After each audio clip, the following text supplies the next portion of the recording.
If you're planning on moving to the Central Florida area, but you're not sure which area is best for you and your family, then stay tuned, because today I'm going to break down Orlando into 4 areas so you can have a better idea where you may or may not want to live. Orlando and Orlando suburbs is a large area with a lot of great suburbs, all within about 20 miles from downtown. However, 10 miles from work could be an hour drive if you're not careful. So today I'm going to break Orlando down into the 4 counties that make up the greater Orlando area. Then I'll list a few of the areas that have been highly rated as great places to raise a family. So you'll learn of areas you may want to live in, but most importantly on this channel, you'll learn areas you may not want to live in. So we'll be getting after that right now.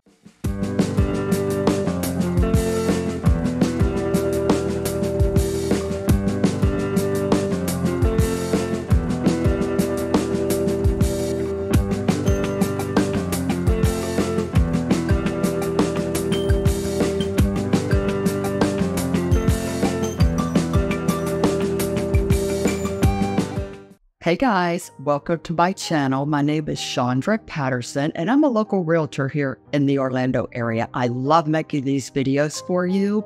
My goal is to give you a better understanding of what it's like to live, eat, sleep, and play here.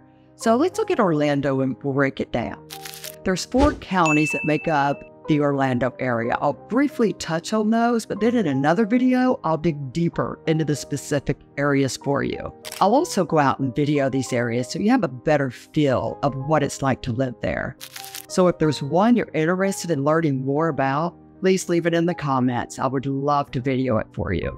We all know that moving can be stressful, but moving to another state can sometimes seem like a nightmare, but it doesn't have to. So today, I'm hoping to relieve some anxiety you may be feeling. My family and I moved from Illinois to Florida a little over 10 years ago. So today, I'm going to share with you what I wish I had known before we bought our first home here. It definitely makes it easier knowing a little bit about the area before you make your first purchase. So let's navigate the Orlando area so you have a better understanding of where you may want to live before making your move. The areas I touch on today are all statistics coming from niche.com. So this isn't solely my opinion. It'll include feedback from people who have lived or currently still live in the area. So let's start with the Orlando metro area. We'll get the big picture and then we can break it down to like highways that are most traveled. So Orlando metro consists of 4 counties. You have Seminole, Orange, Osceola, and Lake. Seminole is ranked number 1 out of the 67 counties in Florida as the best place to raise a family. Many of the areas in Seminole County rank high in niche.com for being the best place to raise a family. And the schools here are highly rated. The top 5 areas are Heathrow, which came in first, Oviedo, Waukeba Springs, Winter Springs, and Lake Mary. As I mentioned, I'll break those down and give you more information about each specific area in other videos. So be on the lookout for that. Then we have Orange County, which is the largest county of the 4. And Orange County came in 6th out of 67 as being the best county to raise a family. By the way, Orange County used to be called Mosquito County. So that should tell you how the mosquitoes are in Florida. Some of the areas in Orange County that made the top 10 was Baldwin Park, Lake Nona, Gotha, which is my hometown, and Horizon West. All of these are great places to live. So then we have Osceola County. Here you'll find Celebration, St. Cloud, Buenaventura Lakes, Poinciana, and Kissimmee, all of which rank on niche.com as best places to raise a family. And last, we have Lake County. Lake County was named this for the large number of lakes that surround the area. Plus, it has rolling hills and an elevation of approximately 50 to 190 feet above sea level. It's the highest point in Florida, and many people love this area because of the hills. You don't find many of those in Orlando, of course, so. Lake County features small towns, a relaxing atmosphere, and just plenty of nature to enjoy. the southeastern tip is part of the rapidly growing Four Corners area, and it's just minutes away from Disney and Central Florida attractions, while the northwest borders the Ocala National Forest. At Lake County, we have Mount Bird, which came in first as the best place to live. Then you have Mineola, Groveland, and Claremont. They were all in the top 5 for best places to raise a family. And remember, I'll go into further details with some of these areas in the next few weeks, so be on the lookout. So now that we've talked about the 4 counties that make up Orlando metro area, let's look at the main roads that are often traveled.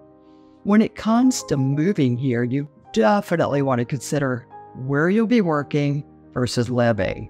Especially if you have to travel daily to and from work, it's never fun spending hours in traffic, but it's easy to do. So that's going to be the goal today, to show you what it looks like navigating through Orlando so you can understand that. By the way, if you find today's information helpful, please give it a thumbs up so others can find the information as well. I make these videos for you, and if there's any area you want me to dig deeper into, please don't forget to leave it in the comments, and I will be happy to cover that area for you first, before working on any of the others. Okay, so let's talk about the roads here.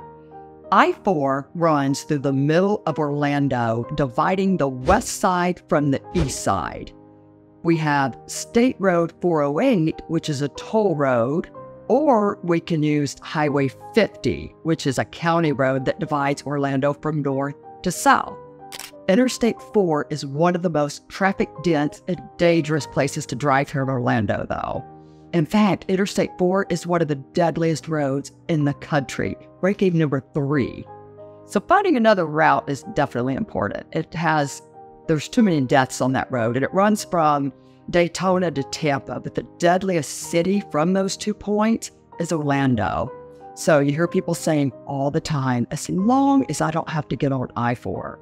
Floridians do their best to avoid this road, and I'm here to show you other options. So the Florida Turnpike, which is also known as the Ronald Reagan Turnpike, it's a major toll road that provides access to the major highways throughout the state. Over 3 million people use the toll road daily. It's traveled for those going to the beaches and other major attractions safely and quickly. The entire toll road is one of the longest in the country, covering over 300 miles. Then we have the 408, which is an expressway that runs east and west from Ocoee in West Orange County, and it merges into 50 near the University of Central Florida. It's a major toll road that crosses through downtown Orlando. Then we have 528. This is also known as Beachline Expressway. It's approximately 53 miles long, and it connects Interstate 4 in Orlando, which is close to SeaWorld, Disney World, Universal Studios, and it heads east to the beach around Port Canaveral. This also provides access to the Orlando International Airport for those that work there. Then we have State Road 417, that's also known as Seminole Expressway or Central Florida Greenway. It's depending on the location. It's a toll road that runs 55 miles around the eastern side of Orlando.